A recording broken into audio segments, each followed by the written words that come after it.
Watching movies is now so easy. Streaming has made it such a comfortable experience. What if I told you your comfort is killing the movie industry? And Netflix is at the center of it all. Streaming services are now plentiful. They're now the default for watching movies, but it wasn't always like that. We went from being able to watch only on cinemas to VHS, then DVD, then cable, then to where we are now streaming. This change is affecting everyone more than the average person realizes. Last year, May 2023, for the first time in 63 years, both the Writers and Actors Union went to strike at the same time.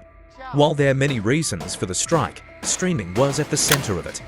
You see, writers and actors work per contract. This means after a short period of time, they'll need to look for a new job, as the production of a movie or series only lasts so long. The way they make ends meet during that free time is by what is known as residuals. These are payments made to individuals in the entertainment industry for reuse or rebroadcast of their work.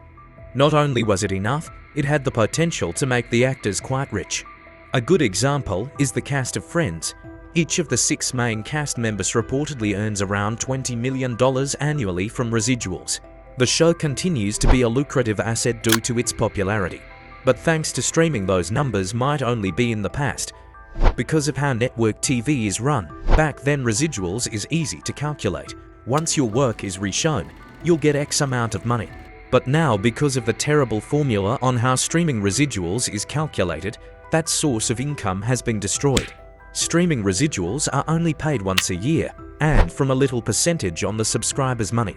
It's the difference between weekly checks and yearly. A $20,000 check to $300,000. And the studios are very much aware of it. But it gets worse. Not only has the money they make for the work they did decreased, the work they have to do has significantly reduced.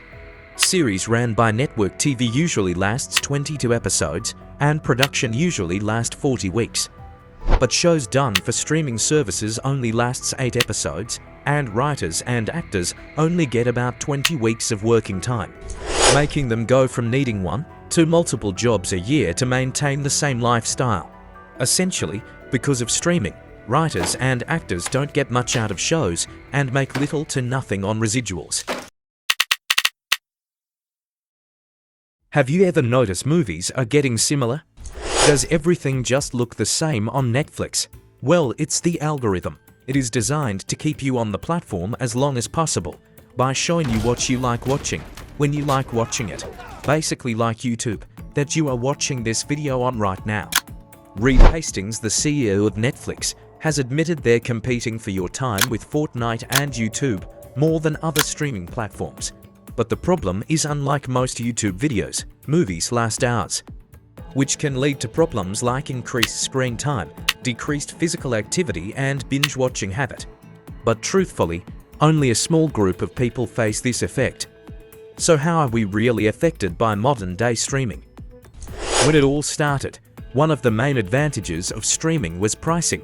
Instead of paying a premium price for a ticket just to watch one movie, we get to pay a relatively lower price for access to thousands of different movies that we can watch anytime within a specified time range. It was like a gym, pay once, the money's worth you get depends on you. But because of the rise of multiple streaming services now at a high price, subscribing for only one means you wouldn't be able to see a movie you like if it's on the other platforms. Subscribing to all could be the answer, but do we really want to do that?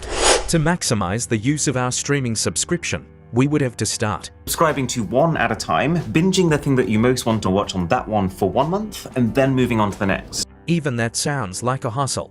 Familiarity with the phrase Netflix and chill implies just how much streaming has been ingrained in the modern-day culture. With streaming becoming the default, going to cinemas has become an event, almost exclusively for high-profile and blockbuster movies. While it makes cinemas feel more premium, it takes away from just watching a movie, as people are mostly going for an event. It would be safe to say that studios and cinemas are the ones affected most by this change, both positively and negatively. But before we go into it, if you've found value in the video, don't forget to drop a like and subscribe.